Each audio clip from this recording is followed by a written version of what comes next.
വൈദ്യുതി പ്രതിസന്ധി പരിഹരിക്കാതെ ജനങ്ങളെ ഇരുട്ടിലേക്ക് തള്ളിവിട്ട UDF സർക്കാരിനെതിരെ CPM പൊന്നാനി ഏരിയ കമ്മിറ്റിക്ക് കീഴിലെ 12 ലോക്കൽ കേന്ദ്രങ്ങളിലും മെഴുകുതിരി കത്തിച്ച് പ്രതിഷേധിച്ചു.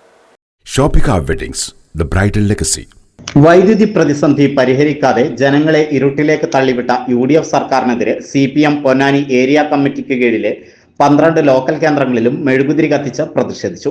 കടവനാട് ലോക്കൽ കമ്മിറ്റിയുടെ നേതൃത്വത്തിൽ കൊല്ലൻപടി സെൻട്രൽ നടന്ന പരിപാടി ലോക്കൽ സെക്രട്ടറി M പ്രസീദ് ഉദ്ഘാടനം ചെയ്തു. V രമേശൻ അധ്യക്ഷത വഹിച്ചു. കാഞ്ഞിരമുക്ക് ലോക്കൽ കമ്മിറ്റിയുടെ നേതൃത്വത്തിൽ നടന്ന പരിപാടി ബ്ലോക്ക് പഞ്ചായത്ത് അംഗം VV സുരേഷ് ഉദ്ഘാടനം ചെയ്തു. സിനീഷ് കണ്ണത്ത് അധ്യക്ഷത വഹിച്ചു.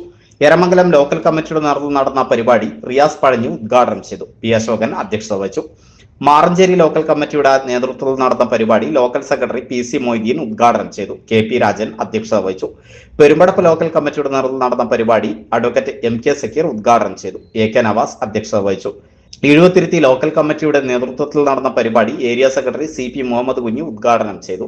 K ദിവാകരൻ അധ്യക്ഷത വഹിച്ചു. പൊന്നാനി ലോക്കൽ കമ്മിറ്റിക്ക് കീഴിലെ വീടുകളിൽ മെഴുകുതിരി കത്തിച്ച് പ്രതിഷേധിച്ചു.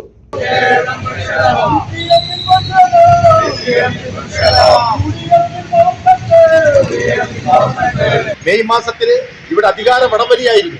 വൈദ്യുതി മന്ത്രി ആരാകണം സംബന്ധിച്ചിട്ടുള്ള വടംവലി. അതിനുശേഷമോ വൈദ്യുതി മന്ത്രി വന്ന സമയത്ത് അളിയന്മാരെ നിയമിക്കുന്നതിന് വേണ്ടിയിട്ടുള്ള ശ്രമങ്ങൾ, പിന്നീട് നിരന്തരമായിട്ടുള്ള ചക്രവർത്തി പോരാട്ടങ്ങൾ, ഈ നാട് അഭിമുഖീകരിക്കുന്ന ഏറ്റവും പ്രയാസകരമായിട്ടുള്ള ദുരിതത്തിലേക്ക് നടന്നു ചെല്ലുന്നതിനെ പ്രതിരോധിക്കുന്നതിന് വേണ്ടിയിട്ടുള്ള ആസൂത്രണം തികവില്ലാതെയാണ് മുന്നോട്ട് പോയത്. ഇടതുപക്ഷ ജനാധിപത്യ മുന്നണി ഗവൺമെന്റ് ഭരിക്കുന്ന സമയത്ത് എൽനിനോ ഉണ്ടായിരുന്നല്ലോ. നമുക്ക് എല്ലാവർക്കും അറിയാം. 2017 ആ 2017 എൽനിനോ പ്രതിഭാസം വന്ന സമയത്ത് അന്നത്തെ വിദ്യുച്ഛക്തി വകുപ്പ് മന്ത്രിയായിരുന്ന സഖാവ് M മണി എന്താ ചെയ്തത്?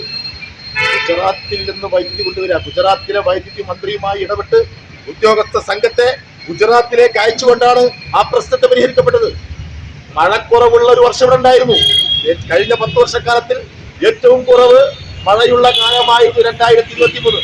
ആ 2023 അന്നത്തെ വിദ്യുച്ഛക്തി മന്ത്രിയായിരുന്ന കൃഷ്ണൻകുട്ടി മിനിസ്റ്റർ അദ്ദേഹം വടക്കിഴക്കൻ സംസ്ഥാനങ്ങളിൽ നിന്ന് കൃത്യമായി ഉഭയകക്ഷി കരാറ് വഴി ആവശ്യമായ വൈദ്യുതി നേരത്തെ തന്നെ ഈ പ്രതിഭാസങ്ങളും മറ്റു പ്രശ്നങ്ങളെയും ആവശ്യമായ വൈദ്യുതി ലഭ്യമാക്കുന്നതിന് വേണ്ടി എല്ലാ ക്രമീകരണങ്ങളും നടത്തി.